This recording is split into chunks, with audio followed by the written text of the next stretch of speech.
Has the gamesmanship begun with that little movie you're talking about? Or is that a secret? Ain't no secret. You happen to see it, and I don't think nobody else did. But it doesn't speak on the outcome, but it just shows, A, out of respectful, and then B, that now I got to transform that into the ring. Move right here, get right there, so I can hit you with this, so I can hit you with that. And, you can't say it verbally, but it's a way of having a guy been somewhere where he really don't know he's playing into what your game. He's playing into your dictatorship. And you've seen something that I ain't, thought you saw, but it wasn't nothing secret. I said, get over here and take a picture. No, I'm just showing you what I do. No, that's what I'm saying. I'm an old veteran also. You're not. That's why you're not going. I said, look, come over here and sit right here. And then when you stood up, I said, no, you got to back up a little bit and back up a little bit. Now, how do you translate that into? And I've done this with many fighters, even the veterans. How do you translate that into in the ring? And putting someone under a trance or with a hypnosis without them actually even knowing that they're under that spell. Who else have you done that to in your mind? Oh, Trinidad, Stevenson, Cloud. Well, you never fought Stevenson though. No. In the future. Oh, okay. I was in L.A. I don't know if he was there, but I was in L.A. and we was on a podium. He had came out to one of the Golden Boy fights, and what happened is I said, let's have fun with social media. And I said, come on up the stage. He came up. Richard was there. Matter of fact, Richard was in a couple of pictures. And I said, let's do a stare down and get everybody reeled up. Just shits and giggles. So he had his sunglasses on. I said, take your sunglasses off. He took them off. Where I come from, again, this doesn't tell you that the guy can have 4 guns on it, but it gives you a blueprint on how far I can go. It's up to him to say, "Oh, that's too far." But I got a starting point that I should never got.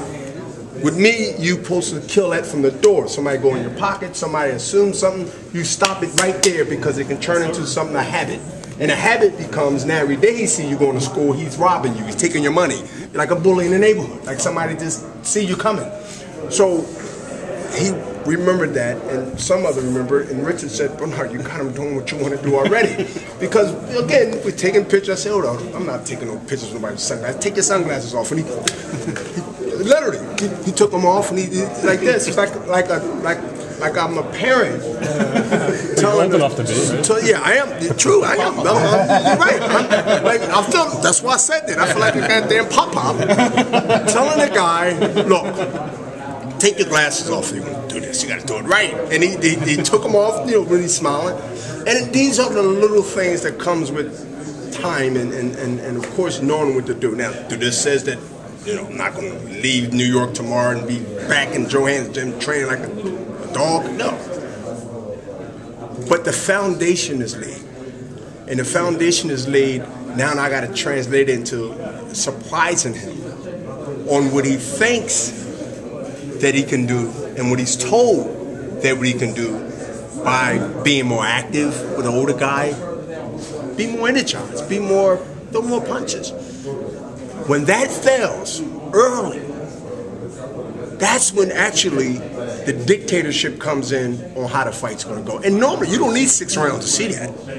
This is, most people that watch me fight can literally, for the first 5 or 6 rounds, 1 to 5 rounds, 1 to 4 rounds, they can sit back and see, at least make a prediction how this is going to go. Because they understand my pattern, they understand what I've been doing, but people can't adjust to something that they are surprised at. When did you start doing that to your opponents? I didn't. And when it became something that you realized you were doing on purpose, and that they were responding to you? I'll say about 6-7 years ago. Okay, because Trinidad was a decade ago. Yeah, that was a decade ago. But I grabbed Trinidad at a press conference and said, "You got literally." I got people talk about that to the day. When we was up on the stage and we doing this whole flexing with each other, and I grabbed him, I put my hands on him and pinched him, and I had about 3 inches of really loose skin in my hand. But again, you give him an inch, he'll take more, and he'll take more, and he'll take more. His reaction, I mean, it wasn't, didn't smack my hand down, didn't get in my face, didn't do anything, just let me do it. And these are the things that might seem simple, but when you in a battle of a lot of things that comes into the outcome of the fight, those little things normally make up for what the big things didn't. So did you win mental round 1 then, based on what happened here? Suddenly. I think I win mental round 1 before I even say anything, based on the time I've been in the game, the respect that I have in the game, and for any fighter of this era who steps in the ring with a Bernard Hopkins has to know and think when he's in the bed, when he's running, when he's training, whether it's for motivation, whether it's just whatever, he has to think, man, I'm ready to get in there with Bernard Hopkins. And as the days get closer to April 19th, you can't block out that you're ready to fight and you're ready to go up against the great Michael Jordan, you're ready to go up against the great this or the great that. At the end of the day, that's a fight itself of nerves, that's a fight of anxiety attacks. That's all kinds of things playing in your head. How do you continue to run back and forth in your mind about how you're going to deliver, how you're going to do this fight, what you're going to work on, what you're not going to work on?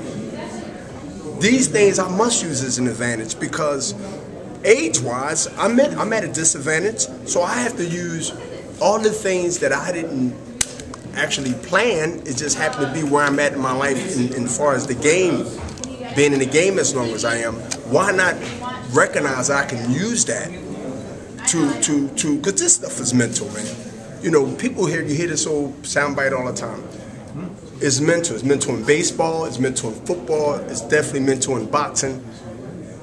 If anybody know anything about the mental game that comes in this sport, I think I am the king behind Ali when it comes to knowing how to test the guy's mental, test the guy's belief in himself, whether lack of or highly up to the sky.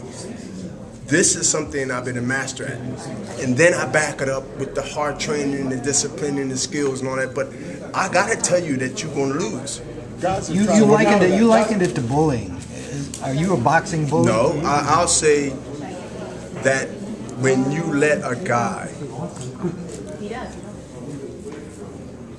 do something to you or say something to you in a game of boxing and sports where aggression is the sport that we live in. This sport is about aggression, man. This ain't no tennis. This ain't no thing where, you know, you touch God. I mean, no, they got rules. This is a whole different sport. So I get paid to be aggressive. I get paid to put bodily harm on a person. Whether I want to do it to wipe out a guy for the rest of his life or whether I want to do it just for a sport, that remains to be seen. But I am in a sport where you have to be aggressive. And if that means that the B word has to be on the front of that because the other guy looks like he ain't defending himself and you look like you being a bully, some people can classify that being the case because I'm in a sport where if you're a lamb, forget the business part of it. If you're a lamb, you're going to get eaten up by the wolves. But if you a lamb in this sport of boxing where aggression is what we get paid for, is what we sell, is what y'all write about, it's what y'all love to hate, then if it's good, if that's what it is, and that got me where I am, then I've been the best ever in this game. But one thing about that, your opponent normally fights back. And when you fight back, and he wants to continue to show that I'm the best, now you got an all-out brawl, you got an all-out fight, you got an all-out demeanor of two guys that's showing the people that they're the best fighter, or they the best light heavyweight, or they want to be the best, or they want to be the undisputed light heavyweight in the world. I'm more motivated as ever than the last fight, than the fight before then, than the last 5 years, the last 10 years, because I got a chance to do something that's very special. The two guys that I thought. And I got a chance of doing something very special that has nothing to do with bullying, but it has something to do with being aggressive. And that is the undisputed light heavyweight champion of the world. And if you take 2001 and we into 2014, I'm not a math genius, but that's over 12, 13 years in between those years where who would ever think, because I sure haven't, that we be interviewing Bernard Hopkins on a respectful level, not a sad story, not the norm. To talk about you have a chance to unify the light heavyweight championship. And most of y'all know how that is so realistic to talk about that now more than ever because of Al Heyman. Boy, what about Al Heyman? He has to be the smartest man. Listen, he has to be the smartest man. Along with Richard Schaefer, and I'm biased. But he has to be the smartest man to understand that he will set the pieces up. Obviously, we got to do the fighting. But what better person to have to set it up for all of us, not just me. Can't fight for myself, can't fight for Shumenov, can't fight for Stevenson. But Stevenson is the man that beat the man, so he becomes the man. I agree. When it comes to titles, historically, I win that undisputedly. So we bring something to the table of now of great inspiration for me to win this fight April 19th. I'm not looking past him, I'm looking through him.